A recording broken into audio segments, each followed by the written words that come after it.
बंधुमाने समस्त स्वागत। आम साथी अच्छा कैप्टेन दिव्यशंकर मिश्र जे पूर्वतन शक्ति मंत्री थे वर्तमान विधायक। ओडिशार विद्युत बंटन व्यवस्था टाटा पावर एवं जो माने कंज्यूमर बा उपभोक्ता स्वार्थ ता साथी सरकार उदासीनता को नहीं आज प्रेस कॉन्फ्रेंस रे आमे आपण मान जरिया सारा ओडिशावासी अवगत करूचु एवं सरकार निद्रा भंग करने चेष्टा करुचु। विद्युत व्यवस्था रे व्यवसाय स्वार्थ बड़ ना जनसाधारण स्वार्थ बड़ ये कथा स्पष्ट हवा उचित। ओडिशा रे जो विद्युत व्यवस्था हेची से विद्युत व्यवस्था रे टाटा पावर को दिया जायछि वर्तमान तांकर व्यवसायिक स्वार्थ बड़ ना ओडिशार कोटी कोटी जनसाधारण स्वार्थ बड़ से कथा निष्पत्ति हवा आवश्यक अछि। एवं जो AT&C loss aggregate of technical and commercial loss कथा कहउछि जदि डिमांड करछन राज्य सरकार एवं टाटा पावर जेता कमी किंतु उपभोक्ता कौन बेनिफिट पाउथवार लक्ष्य करा जाउ नाही। एवं सबुठारु विशेष बड़ कथा होछि आज मध्य सरकार को आम 10टी प्रश्न पचारिबा को चाहिए। गोटे कथा होछि जेतेबेले पूर्व राज्य सरकार समय रे विद्युत विभाग बंटन हो सुपरिचालना पई टाटा पावर को दिया जायतिला सेतेबेले जेतेबेले ओईआरसी निर्देश देइथिले बेटिंग करा जायतिला टाटा पावर इंफ्रास्ट्रक्चर रे बा भित्तिभूमि सजाड़िबारे 5500 कोटी टंका खर्च करिबार थिला। हमर प्रश्न रहिबो टाटा पावर एते पर्यंत केते टंका खर्च करछन्ती ओडिशा विद्युत रो भित्तिभूमि को सजाड़िबा पई एवं जदि सजाड़िया को भित्तिभूमि रे खर्च करिसन्ती ताहाले ताको सार्वजनीन करिवे कि ताहा ऑडिट हेइछि कि एवं उपभोक्ता उपरे थिबा समस्त बकेया टाटा पावर आदाय करुचे जबरदस्ती आदाय करुचे जनसाधारण हैरान करुछन्ती। ए समय एक संगीन कथा सामना को आसीछि जे जो स्मार्ट मीटर लगा जाउछि से स्मार्ट मीटर पे पैसा किए खर्च करिया कथा। राज्य सरकार वर्तमान सुधा आपण देखिबे 428 कोटी टंका नुआ मीटर लगे को देइछन्ती एवं जो पुराना मीटर लागि थिला से बाबद 307 कोटी टंका राज्य सरकार टाटा कंपनी की देइछे। स्मार्ट मीटर खर्च रे जहां नुआ लागिबा और जहां लागिथरा से पैसा राज्य सरकार टाटा को जा देइछन्ती सेते 735 कोटी टंका खर्च होइछि। ये जो 735 कोटी टंका खर्च होइछि एटा राज्य सरकार काहीकि देले टेबुल ऊपर देले टेबुल तले नेले कि गोटे संदेह सृष्टि होछि। से संदेह दूर करबा दायित्व कार टाटा पावर राज्य सरकार। आमे निरीह जनसाधारण ओडिशार एते टेक्निकल कथा बुझु नहीं बोली आमे जने दायित्व संपन्न विरोधी दल हिसाब रे बिजु जनता दल जेहेतु ओडिशा जनसाधारण स्वर पलटिचु आमे से प्रश्न रखिबु जनसाधारण तरफ ये जो 735 कोटी टंका राज्य सरकार टाटा पावर को देले यार हिसाब टाको सार्वजनीन करिवे कि एटा सबुठारु बड़ प्रश्न होइके देखा देछि। एवं ता भीतर आउ गोटे रोचक तथ्य आछि। रोचक तथ्य होउछि अन्य राज्य रे जो स्मार्ट मीटर से लगौछन्ती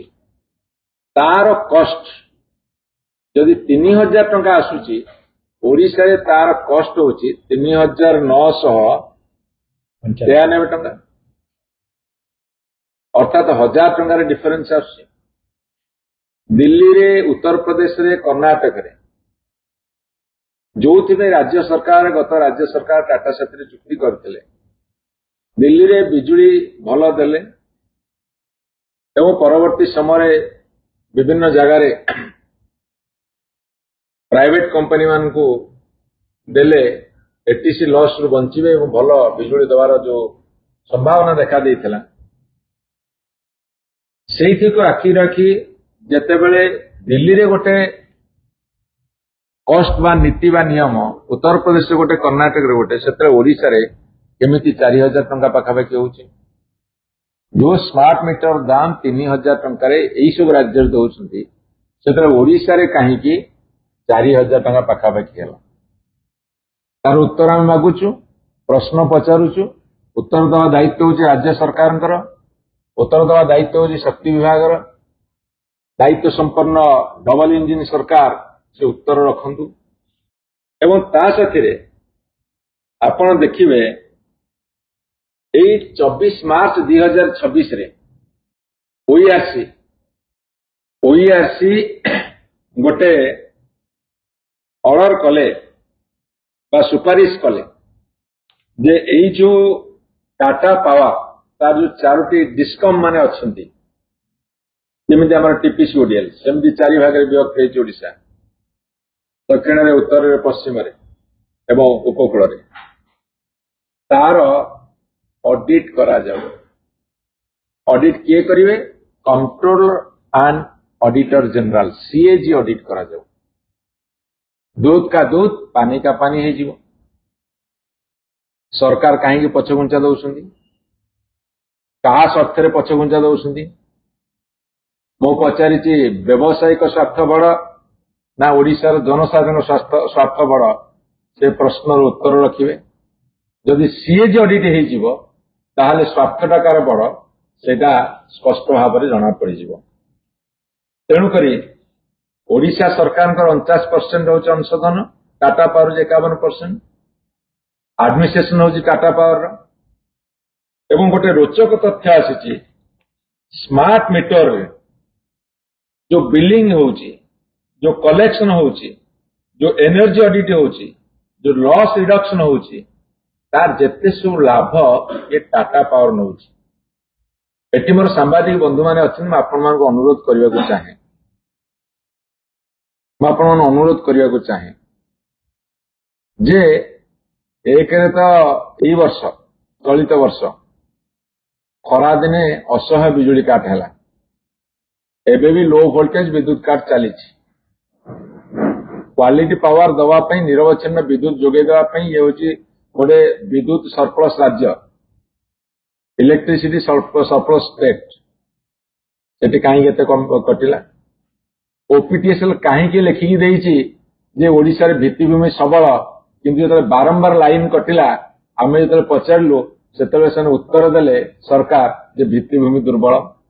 एपटे केंद्र सरकार लिखिकी देले जे भित्तिभूमि सबल कॉन्ट्राडिक्शन गोटे मुह थिले गोटे कथा कहा जाए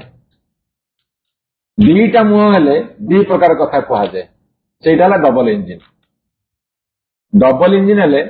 ये गोटे कथा कहबो मुह आर मुह आउ गोटे कथा कहबो एमाने लेखिक देइछन केंद्र सरकार को जे हमर भित्तिभूमि सबल सेतरे पैसा पाउना नीति आयोग सुपारिश कमे किंतु जेतेबेले जनसाधारण प्रश्न पचले कहीं बारंबार विद्युत काट होउछि ना कहले भित्तिभूमि दुर्बल सेठी विद्युत काट होउछि डबल इंजिन डबल कथा डबल मुह दोमुहा कथा एठी मैं आपन पचारुछि जहां प्रॉफिट आसुछि से प्रॉफिट राज्य सरकार भाग केते जदिवा 49% अंशधन राज्य सरकार को अछि जदिवा 49% अंशधन राज्य सरकार अछि ताले केते लाभ पाउछन्ती ओडिशा सरकार बा ग्रिडको माध्यम रे जो एग्रीमेंट हेछि केते प्रॉफिट पाउछन्ती बा ग्रिडको लॉस रे चलीछि से कथा को टिके प्रकाश करबा को राज्य सरकार को हम अनुरोध जनाउछु ए सब कथा सीएजी ऑडिट ले जना पड़िबो अच्छा मैं आपन कहि सारिछि जे 2 किलोवाट पर्यंत उपभोक्ता एक कथा सब हमर कैप्टन मिश्र ताको डील करिवे तब आपन देखिबे जो बिलिंग डिस्प्यूट होउछि मीटर रिप्लेसमेंट संपर्क जेतेबेले उपभोक्ता अभियोग आसुछि ए सब कथा को नै कि स्मार्ट मीटर सॉफ्टवेयर हो बिलिंग सिस्टम रे ए सब कथा आमे चाहूछु डिमांड रखुछु गोटे थर्ड पार्टी ऑडिट करा जाओ ଯେତେବେଳେ ଡିସ୍ପ୍ୟୁଟ ସବୁ ହଉଛି କଞ୍ଜ୍ୟୁମର ଆଉ ଟାଟା ପାୱାର ଭିତରେ ଗୋଟେ ଥାର୍ଡ ପାର୍ଟି ଅଡିଟ୍ କରାଯାଉ ବେଟର ହବ। ଏବଂ ଆପଣଙ୍କୁ ମୁଁ ପଚାରିବାକୁ ଚାହେଁ ଯୋଉ 51% ହଉଛି ଟାଟାର 49% ହଉଛି ରାଜ୍ୟ ସରକାରଙ୍କର। ଏପଟେ ରାଜ୍ୟ ସରକାର ପଇସା ଦଉଛନ୍ତି ତାଙ୍କୁ ସ୍ମାର୍ଟ ମିଟର ଲଗାଇବାକୁ ଯୋଉଟା ଆମର ଟ୍ୟାକ୍ସ ପେୟର ମାନଙ୍କର ପଇସା, ଓଡିଶା ଜନସାଧାରଣ ପଇସା। ଯୋଉ ଚୁକ୍ତି ହେଇଥିଲା ଟାଟା ପାୱାର ସାଥିରେ ତୁମେ ଏଇଠି ଇନଫ୍ରାଷ୍ଟ୍ରକ୍ଚର ଭାବରେ ଖର୍ଚ୍ଚ କରିବ, ଏଟିସି ଲସ୍ କୁ କମେଇବା ପାଇଁ, କ୍ୱାଲିଟି ବିଦ୍ୟୁତ ଦବା ପାଇଁ, ଚୋରି ରୋକିବା ପାଇଁ, ଯୋଉଟା ପିଲଫେରେଜ ହଉଛି ତାକୁ ରୋକିବା ପାଇଁ, ସେତେବେଳେ ଟାଟା ପାୱାର ଖର୍ଚ୍ଚ ନ କରି ଓଡିଶା ସରକାର କାହିଁକି ଦଉଛନ୍ତି? ଏଇ ଯୋଉ ସମ୍ପତ୍ତି ଗୁଡା ସବୁ ସୃଷ୍ଟି ହଉଛି ଇନଫ୍ରାଷ୍ଟ୍ରକ୍ଚର 33/11 କେବି ସବଷ୍ଟେସନ ହଉ କି 132/33 ଆମର ଗ୍ରିଡ୍ ଷ୍ଟେସନ ହଉ, ଯେତେ ସବୁ ତିଆରି ହଉଛି ତାର ମାଲିକଟା କିଏ ହବ? ରାଜ୍ୟ ସରକାର ଗ୍ରିଡ୍କୋ ହବ ନା ଟାଟା ପାୱାର ହବ? ସେ ପ୍ରଶ୍ନର ଉତ୍ତର ସେ ଦିଅନ୍ତି। ଏବଂ ଏସବୁ କଥାରେ ଯେହେତୁ ଟାଟା ପାୱାରକୁ ସମ୍ପୂର୍ଣ୍ଣ ଭାବରେ ସୁରକ୍ଷା ଦଉଛନ୍ତି, ଗୋଟେ କଥା ଉଠୁଛି ଯେ ଭାରତୀୟ ଜନତା ପାର୍ଟି ସରକାର ଅହେତୁକ ଅନୁକମ୍ପା ଦେଖାଇବା ପଛରେ କିଛି ଅଭିସନ୍ଧିମୂଳକ କାର୍ଯ୍ୟକ୍ରମ ଅଛି କି? ଏମିତି ଲୋକ କୁହା କହିଲେଣି ଟେବୁଲ ଉପରେ ଦିଆ ହଉଛି, ଟେବୁଲ ତଳେ ନିଆ ହଉଛି। ଏ ଅଭିଯୋଗ ଯଦି ଆସୁଛି ତାର ସ୍ୱଚ୍ଛତା ଟ୍ରାନ୍ସପାରେନ୍ସି ପ୍ରମାଣ କରିବାକୁ ସରକାର ଆଗେଇ ଆସିବା ଉଚିତ। ତେଣୁକରି ଟାଟା ପାୱାରର ଯୋଉ 4ଟି ଡିସ୍କମ୍ ଅଛି ତାର ଫାଇନାନ୍ସିଆଲ ଟ୍ରାଞ୍ଜାକ୍ସନ ଟ୍ରାନ୍ସପାରେନ୍ସି ସମ୍ପର୍କରେ ସିଏଜି ଅଡିଟ୍ ହଉ, ଯୋଉ 735 କୋଟି ଟଙ୍କାର ଯୋଉ ସମ୍ପୂର୍ଣ୍ଣ ଖର୍ଚ୍ଚ ଏବଂ ତାର ୟୁଟିଲାଇଜେସନ ତାକୁ ମଧ୍ୟ ସିଏ ସାର୍ବଜନୀନ କରନ୍ତୁ। ତା ସାଥିରେ ଓଡିଶା ସହ ଅନ୍ୟ ରାଜ୍ୟର ସ୍ମାର୍ଟ ମିଟର କଷ୍ଟ ଯୋଉ କମ୍ପାରେଟିଭ ଷ୍ଟଡିଟାକୁ ଅଡିଟ୍ କରାଯାଉ ଏବଂ ଯେତେ ସବୁ Tata power GRIDCO joint venture ସମସ୍ତ ପ୍ରମୁଖ ଫାଇନାନ୍ସିଆଲ ମ୍ୟାନେଜମେଣ୍ଟକୁ ଆରେଞ୍ଜମେଣ୍ଟକୁ ସାର୍ବଜନୀନ କରାଯାଉ। ପ୍ରତ୍ୟେକ ଡିସ୍କମର ବାର୍ଷିକ ରେଭିନ୍ୟୁ, ଏକ୍ସପେଣ୍ଡିଚର, ପ୍ରଫିଟ୍, ଲସ୍, ତା ସାଥିରେ କ୍ୟାପିଟାଲ ଏକ୍ସପେଣ୍ଡିଚର ଏବଂ ଜିଲ୍ଲା କଞ୍ଜ୍ୟୁମର ଲେବୁଲରେ ସବୁ କଥା ସାର୍ବଜନୀନ କରାଯାଉ, ସରଳ ଭାଷାରେ ପ୍ରକାଶ କରାଯାଉ, ଯେମିତି ମଳିମୁଣ୍ଡିଆ, ଚାଷୀ ମୂଲିଆ, ଗରିବ ଲୋକ, ଅଳ୍ପ ପାଠ ପଢିଥିବା ଲୋକମାନେ ବୁଝିପାରିବେ। ତାପରେ ଅଲରେଡି ମୁଁ କହିସାରିଛି ସ୍ମାର୍ଟ ମିଟର ସମ୍ପୂର୍ଣ୍ଣ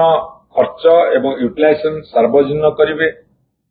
ସ୍ମାର୍ଟ ମିଟର ବିଲିଂ ସମ୍ପର୍କରେ ଇଣ୍ଡିପେଣ୍ଡେଣ୍ଟ ଭେରିଫିକେସନ ବ୍ୟବସ୍ଥା କରାଯାଉ ଏବଂ tender, vendor, work order payment ଓ କାପେକ୍ସ ସମ୍ପର୍କିତ ସମସ୍ତ ତଥ୍ୟ ସାର୍ବଜନୀନ କରାଯାଉ ଏବଂ ଭୁଲ କିମ୍ବା ଅତ୍ୟଧିକ ବିଲ୍ ପାଇଁ ଶୀଘ୍ର ରିଫଣ୍ଡ ଆଡଜଷ୍ଟମେଣ୍ଟ କରାଯାଉ ବ୍ୟବସ୍ଥା କରାଯାଉ। ଆପଣ ଦେଖିବେ ଅନେକ ସମୟରେ ଭୁଲରେ ପଇସା ନେଇଯାଉଛନ୍ତି। ଆପଣ ଦେଖିବେ, ସମସ୍ତେ ଦେଖିବେ, ଆପଣମାନେ, ମୁଁ ମଧ୍ୟ ମୋ ଘରର ଦେଖିଲି ଭୁବନେଶ୍ୱର ଗଭର୍ଣ୍ଣମେଣ୍ଟ କ୍ୱାର୍ଟରରେ ତାଳମେଳ ରହୁନି, ବିଲ୍ ଆସିଲା ତାଳମେଳ ରହୁନି, କେତେବେଳେ ଅତ୍ୟଧିକ ଆସୁଛି, ତାକୁ କହିଲେ କହୁଛନ୍ତି ଆମେ ଦେଖିବୁ ନେକ୍ସଟ ଟାଇମ ଆଡଜଷ୍ଟ କରିବୁ। ଏଇଟା ହଉଛି ତାଙ୍କ ଆନ୍ସର। ଏଟା ଗାଁ ଗହଳିରେ କେତେ ହଉଥିବ ଆପଣ ଦେଖନ୍ତୁ। ଏବଂ ବାରମ୍ବାର ପାୱାର ଆଉଟେଜ ହେଉଥିବା ଅଞ୍ଚଳ ତଥ୍ୟ ସାର୍ବଜନୀନ କରାଯାଉ। କଞ୍ଜ୍ୟୁମର କମ୍ପ୍ଲେଣ୍ଟର ମନ୍ଥଲି ଡିସ୍ପୋଜାଲ, ଯୋଉ କଥା ଆପଣଙ୍କର ମନ୍ଥଲି ଡିସ୍ପୋଜାଲ, ଯୋଉ କଞ୍ଜ୍ୟୁମର ଯୋଉ କମ୍ପ୍ଲେନ ଦଉଛନ୍ତି ତାର ମାସିକ ଯୋଉ ତଥ୍ୟ ବା ଡିସ୍ପୋଜାଲ କେତେ କରିଛନ୍ତି ତାକୁ ମଧ୍ୟ ସେମାନେ ପ୍ରକାଶ କରନ୍ତୁ। ଗଭର୍ଣ୍ଣମେଣ୍ଟର ଯୋଉ 49% ସେୟାର ହୋଲ୍ଡିଂ ଅଛି ତା ଦ୍ୱାରା କଞ୍ଜ୍ୟୁମର ମାନଙ୍କର ଇଣ୍ଟରେଷ୍ଟ କେମିତି ସେଫଗାର୍ଡ କରାଯାଉଛି ତାହା ସ୍ପଷ୍ଟ ଭାବରେ ପ୍ରକାଶ କରାଯାଉ। ଡିସ୍କମ୍ ରିଲେଟେଡ୍ ପାର୍ଟି ଟ୍ରାଞ୍ଜାକ୍ସନ ଏବଂ ପ୍ରୋକ୍ୟୁରମେଣ୍ଟ ବିଷୟରେ ଅଧିକା ସ୍ୱଚ୍ଛତା ରଖାଯାଉ। ଉପଭୋକ୍ତାଙ୍କ ଅଧିକାର ତାରିଫ ସମ୍ପର୍କରେ ପ୍ରତ୍ୟେକ ଜିଲ୍ଲାରେ ପବ୍ଲିକ ଆୱାରନେସ ପ୍ରୋଗ୍ରାମ କରାଯାଉ। ଏବଂ ଶେଷରେ କ୍ୟାପ୍ଟେନ ମିଶ୍ର ତାଙ୍କର ବିସ୍ତୃତ ଭାବରେ କହିବେ। ମୋର ଗୋଟିଏ କଥା ରହିବ ଯେ ଆମେ ବହୁ ବର୍ଷ ପୂର୍ବରୁ ଶୁଣିଥିଲୁ ବୋଧେ ତାର 50 ବର୍ଷ ପୂର୍ତ୍ତି ହେଇଯାଇପାରେ ବା ଆଉ କିଛି ବେଳେ ବେଳେ ଅନେକ ବେଳେ ମଧ୍ୟ ସ୍ଲୋଗାନ ହୁଏ, ବିଜୁଳି ତୋର ଶାସନ ଗଣାଳି ହୁଜୁଳି, ବିଜୁଳି ତୋର ଶାସନ ଗଲାଣି ହୁଗୁଳି। ଇଏ ବର୍ତ୍ତମାନ ଏ ସରକାର এই ଅବସ୍ଥା। ଏବଂ ଡବଲ ଇଞ୍ଜିନ ସରକାର ତମ ଚକା ଅଖା ଅନିକିଳି ହୁଗୁଳିବା ପୂର୍ବରୁ ଓଡ଼ିଶାବାସୀଙ୍କୁ ଉତ୍ତର ଦେବାକୁ ମୁଁ ଆଜି ଅନୁରୋଧ କରୁଛି ବା ଆହ୍ୱାନ ରଖୁଛି।